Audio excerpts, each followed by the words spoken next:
The howling of wolves pierced the frigid mountain air as Sophia Turner huddled against the worn wooden door of her isolated cabin, her trembling fingers clutching the small silver locket that contained the only remnant of her former life.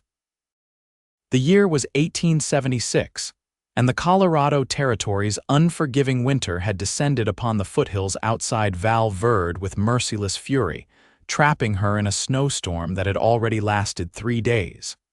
"Just leave me be," she shouted into the darkness, uncertain if her voice could even carry over the wind's mournful wail. The wolves had been circling since sundown, growing bolder with each passing hour. Her supplies were dwindling, the firewood nearly gone, and the nearest neighbor miles away across terrain that would be impassable until the storm cleared. Sophia had come west following her husband's death, determined to claim the land he'd purchased sight unseen before typhoid had claimed him in Philadelphia. 6 months of struggling with the harsh realities of frontier life had hardened her in ways she never imagined. But nothing had prepared her for this moment trapped, alone with predators at her door. A particularly loud howl, closer than the others, made her flinch. Then came another sound, not the wolves, but something else. Hoofbeats, muffled by snow but unmistakable. Sophia pressed her face to the frost-covered window, straining to see through the swirling white. A dark silhouette emerged from the blizzard, a horse and rider, moving deliberately toward her cabin. Fear and hope warred within her chest. Bandits were known to prey on isolated homesteads, but any human presence meant at least a chance of survival against the wolves. The rider dismounted with fluid grace that belied the harsh conditions. Tall and broad-shouldered, he led his horse to the side of her cabin where the crude lean-to offered minimal shelter. She watched as he removed his rifle from its scabbard before approaching her door. 3 sharp knocks startled her from her position at the window. "Hello, the cabin," a deep voice called over the wind. "Anyone alive in there?" Sophia grabbed her husband's old shotgun from beside the door, holding it ready as she responded. "State your business." "Madam, I'm just seeking shelter from this storm. My name's Wade Taylor. I was heading to Val Verde when this blizzard hit. I've got supplies to share, and I notice you've got wolves circling. I can help with that too." Sophia hesitated. The wolves howled again, closer now, making her decision for her. She slid back the wooden bolt and opened the door just enough to see the stranger's face. Ice crystals clung to his dark beard, and his blue eyes were startlingly bright against his wind-burned face. He kept his hands visible, one holding the reins of his snow-covered horse, the other his rifle pointed safely toward the ground. "Those wolves are getting mighty bold, madam," he said calmly. "Best if we get my horse settled and me inside before they decide we'd make a fine dinner." A particularly aggressive howl punctuated his statement, and Sophia stepped back, opening the door wider. "There's a lean-to around back. It's not much, but it'll keep your horse out of the worst of it." Wade nodded gratefully. "I'll be quick about it." "Keep that shotgun handy, sounds like they're closing in." He disappeared into the swirling snow with his horse, and Sophia closed the door, wondering if she'd just made a terrible mistake. Less than 5 minutes later, his knock came again, and she let him in, watching as he stomped snow from his boots. The cabin was simple, one room with a small stove, a table with 2 chairs, a chest for storage, and a narrow bed pushed against the far wall. Wade took in the space with a single glance, noted the dying embers in the stove, and frowned. "You're nearly out of firewood," he observed, shrugging off his heavy coat. Beneath it, he wore a worn flannel shirt and a leather vest, both covered in a fine layer of melting snow. "I couldn't get to the wood pile," Sophia explained, suddenly self-conscious of her dire situation. "The wolves started gathering yesterday evening." Wade nodded, reaching into his saddlebags to produce several packages wrapped in oilcloth. "I've got some jerky, coffee, and hardtack." "Not a feast, but it'll keep us going." He paused, studying her face. "If you'll permit me, I'll see about getting more wood before it gets full dark." Before Sophia could protest, the wolves howled again, the sound echoing around the cabin. They were circling closer. "They're hungry," Wade said grimly. "Storm's driven down the game from the high country. Stay inside, I'll handle this." Without waiting for her response, he checked his rifle and stepped back outside. Sophia moved to the window, watching as he cautiously made his way to her woodpile, just 20 yards from the cabin but might as well have been miles with the wolves prowling. She caught glimpses of gray shapes moving through the trees, and her heart hammered in her chest. Wade worked efficiently, gathering an armful of logs while keeping his rifle ready. A large wolf emerged from the tree line, its yellow eyes fixed on him. Wade raised his rifle, fired a single shot into the air. The report echoed across the valley, and the wolf retreated momentarily. He made 3 trips in total, each time firing warning shots to keep the predators at bay. By the time he returned with the final load, darkness had nearly fallen, and the wolves' howls had grown more insistent. "That should see us through till morning," he said, bolting the door behind him. His calm demeanor belied the danger he'd just faced, but Sophia didn't miss the tension in his shoulders or the way his eyes continued to scan the windows. "You risked your life for firewood," she said quietly. "Why?" Wade's expression softened as he stacked the logs near the stove. "Madam, no one survives out here alone, not through a winter like this." He paused, adding a log to the dying embers. "I've been riding these mountains for 15 years, learned early that kindness isn't just a virtue out here, it's survival." As the fire grew, warming the small cabin, Sophia felt some of her fear subside. She introduced herself properly and shared the last of her coffee beans while Wade prepared a simple meal from their combined provisions. "What brings a woman alone to these parts?" he asked as they ate by the light of the single oil lamp. Not many would choose such isolation.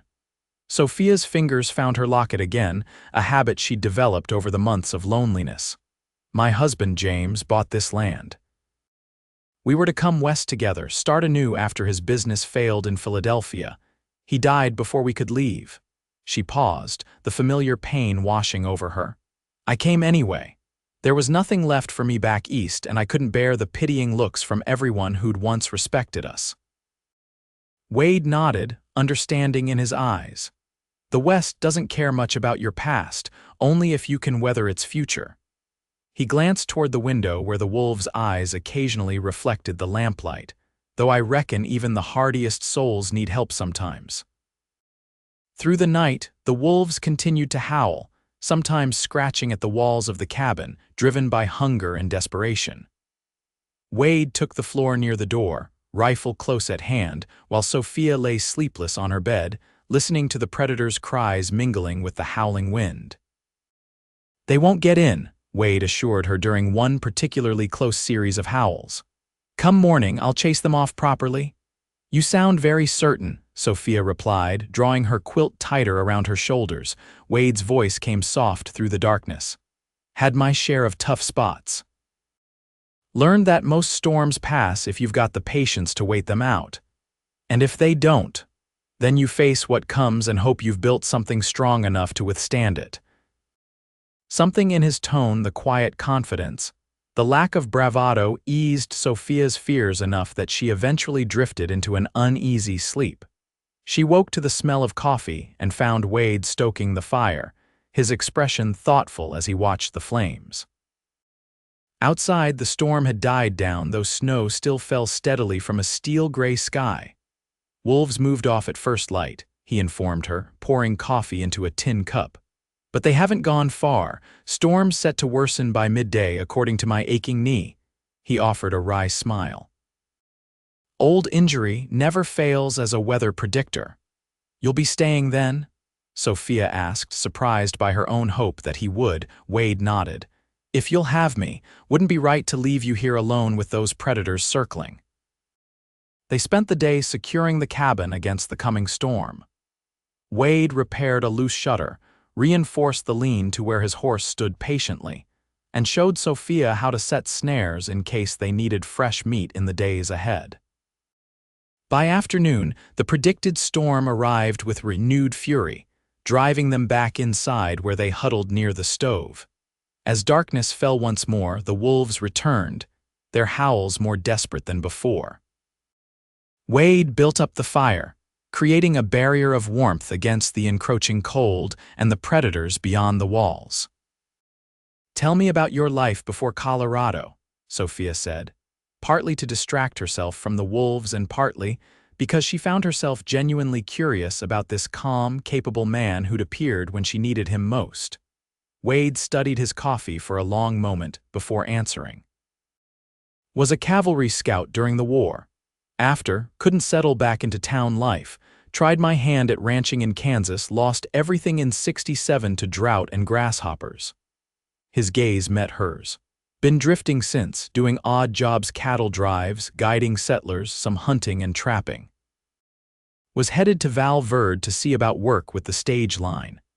"No family?" Sophia asked. A shadow crossed his face. "Had a wife and daughter once. Yellow fever took them while I was away fighting. Sometimes I think I've been running from their ghosts ever since." The simple honesty of his words touched something in Sophia.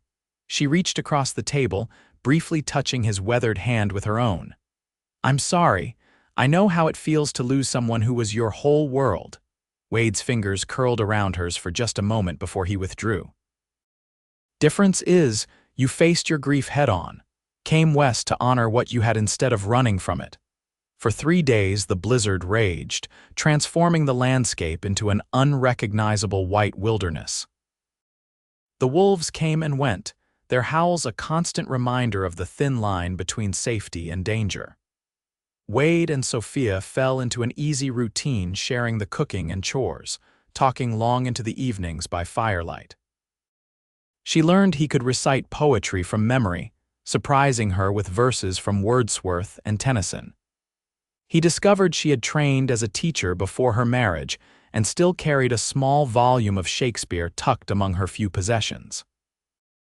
On the 4th night, as they sat before the fire, Sophia found herself studying Wade's profile, noticing the way the firelight softened the lines of his face, how his hands moved with gentle precision as he cleaned his rifle. "What will you do when spring comes?" he asked suddenly, breaking the comfortable silence. Sophia sighed, considering the question. "Try to plant something. James bought this land for farming, though everyone in Val Verde tells me it's better suited for grazing." "They're right about that," Wade said carefully. "This soil's too rocky, elevation too high for good crops. Might manage a kitchen garden, but not enough to sustain you." "I'm beginning to realize that," she admitted, "but I've nowhere else to go and not enough money to start over again." Wade was silent for a long moment, then said, "There are other possibilities. Val Verde's growing. The school needs a teacher. Heard the mayor mention it when I passed through in the fall." Hope fluttered in Sophia's chest. "You think they'd hire me, educated Eastern lady?" "They'd be fools not to." He hesitated, then added more softly, "And you wouldn't have to be so alone out here." Something in his tone made her heart beat faster.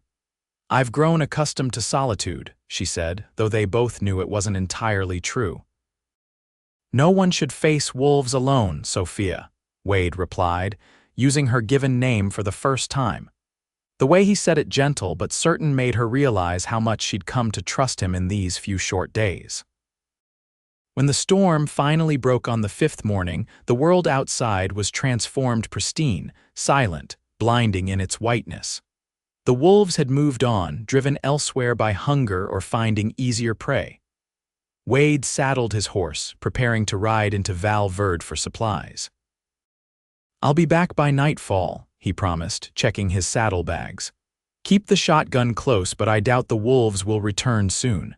Sophia nodded, fighting an unexpected sense of loss at even this temporary parting. "Be careful, the trail must be treacherous." Wade paused, something unspoken in his eyes. Then, with decisive motion, he reached into his vest pocket and withdrew a small wooden carving of a wolf. "Made this the 2nd night while you were sleeping," he explained, placing it in her palm. "Old Apache taught me once, said if you carried the likeness of what you feared, it couldn't harm you." Sophia closed her fingers around the carving, touched by the gesture. "Thank you. I'll keep it safe until you return." She watched him ride away, a dark figure against the snow, until he disappeared into the trees. The day stretched endlessly as she tended the fire, swept the cabin, and found herself repeatedly checking the window for his return. When hoofbeats finally approached at dusk, relief flooded through her with surprising intensity. Wade appeared, laden with supplies: flour, sugar, coffee, ammunition, even a newspaper from Val Verde. "Town's buzzing about the storm," he reported as he unloaded his saddlebags. 3 homesteaders lost livestock, mail coaches delayed at least a week. He hesitated, then added, "I spoke with the mayor about the teaching position. He's eager to meet you when the trail's clear." Sophia felt a rush of gratitude. "You didn't have to do that, wanted to," he replied simply. "Everyone needs a purpose." That night, as they sat before the fire sharing fresh bread Wade had brought from town, Sophia found herself wondering what it would be like if every evening could be this way: the warmth of company, the simple pleasure of shared conversation. "I've been thinking," Wade said eventually, his voice careful. "My original plan was to work the stage line, save enough to try ranching again. This valley would be good cattle country." Sophia nodded, uncertain where he was leading. "Your land," he continued, "it's too much for one person but perfect for starting a small herd. With the right partner, it could work." The implication hung in the air between them. Sophia's heart raced as she considered his words. "Are you proposing a business arrangement, Mr. Taylor?" A smile tugged at the corner of his mouth. "I'm proposing whatever you might be willing to consider, Miss Turner." Their eyes met across the table, and something shifted between them, acknowledgement of feelings that had grown during these days of shared danger and quiet companionship. "I barely know you," she whispered, though even as she said it, she recognized the falsehood. In these intense days, she'd come to know Wade's character more clearly than some she'd spent years alongside. "True enough," he agreed, "and I'm not asking for promises. Just permission to call on you properly once we reach town, to see if what I feel, what I hope you might feel, could grow into something lasting." Sophia found herself smiling, a warmth spreading through her that had nothing to do with the fire. "I believe I would like that very much." The next weeks brought gradual thawing both of the landscape and the careful boundaries between them. Wade helped repair Sophia's cabin, reinforcing walls weakened by winter, building proper shelves and a sturdier door. They rode into Val Verde together when the trails finally cleared, where Sophia met with the town council about the teaching position. Spring arrived with explosive suddenness, as it often did in the mountains. Wildflowers carpeted meadows that weeks before had been buried in snow. Wade began construction of a proper barn, the first step in his vision for transforming the property into a working ranch. Their courtship progressed with frontier practicality, tempered by genuine affection. Wade called on Sophia with proper formality, accompanying her to church services in Val Verde and the occasional community gathering. Yet their deepest connections formed in quiet moments, reading aloud by lamplight, sharing stories of their past lives, planning a future neither had imagined possible months before. The wolves returned occasionally, their howls a distant reminder of that first desperate night, but they no longer seemed a threat, merely another element of the wilderness they were learning to tame together. By midsummer, with Sophia established as Val Verde's teacher and Wade's small cattle operation beginning to take shape, he formally asked for her hand. They married in Val Verde's newly constructed church, the entire settlement turning out to celebrate the union of the schoolteacher and the rancher. "Never thought I'd find home again," Wade confessed that night as they stood on the porch of their cabin, no longer a place of lonely survival but the heart of their growing ranch. "Spent so many years running from ghosts, I forgot what it was to build something lasting." Sophia leaned against him, watching the sunset paint the valley in gold and crimson. "Perhaps we both needed to face our wolves before we could find peace." "Those wolves led me to you," Wade replied, his arm tightening around her waist. "For that, I'll always be grateful to them." As if in answer, A distant howl echoed across the valley, no longer a sound of fear, but a reminder of the wild beauty that had brought them together. The years that followed brought challenges and joys in equal measure. Sophia continued teaching in Val Verde while helping Wade build their ranch. The WT Ranch, as it came to be known, grew steadily, never the largest operation in the county, but respected for its well-managed herds and the fair dealing of its owner. Their first child, a son they named James after Sophia's first husband, arrived the following spring, a strong boy with Wade's blue eyes and Sophia's determined spirit. A daughter, Elizabeth, followed 2 years later, completing their family. The valley changed with the passing years. The railroad reached Val Verde in 1880, bringing new settlers and opportunities. Wade added sheep to their operation despite the skepticism of neighboring cattlemen, proving that diversity was security in the unpredictable West. Sophia eventually founded a proper school, converting the town's former saloon into a 2-room schoolhouse that served children from across the county. Through it all, they kept the small wooden wolf carving on their mantel, a reminder of their beginning and the night when wolves howled at her door while a cowboy lit a fire and waited till morning beside her. On their 10th anniversary, Wade surprised Sophia by taking her to the ridge overlooking their property. The original cabin remained, now surrounded by a proper ranch house, barns, corrals, and grazing lands stretching toward the horizon. "Remember that first night?" he asked as they sat together on horseback, surveying all they'd built. "When I found you alone with those wolves circling," Sophia nodded, reaching for his hand. "I was certain I wouldn't survive until morning, and I was just a drifter with nowhere to call home," Wade replied. "Never imagined one snowstorm would change everything." "It wasn't the storm," Sophia said softly. "It was finding someone willing to face the wolves alongside me." As if summoned by her words, a howl echoed across the valley, a lone wolf calling to distant companions.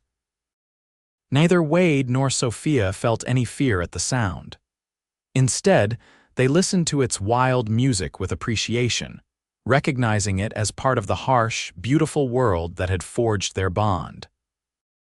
They returned home as dusk settled over the ranch, to the warmth of their hearth and the laughter of their children. That night, as she had so many nights before, Sophia thanked whatever fate or providence had brought a blizzard, a pack of hungry wolves, and a kind-hearted drifter to her door. The wilderness that had once threatened to destroy her had instead given her a second chance at happiness, and the wisdom to embrace it with both hands. As winter returned each year, bringing snow to the high country and occasionally wolves to their valley, Wade and Sophia would share knowing smiles across their table. For them, the howling had become not a warning but a reminder of danger faced together, of warmth discovered in the coldest times, and of love that had begun with the simplest act of human kindness. A stranger lighting a fire against the darkness and waiting until dawn broke over the mountains.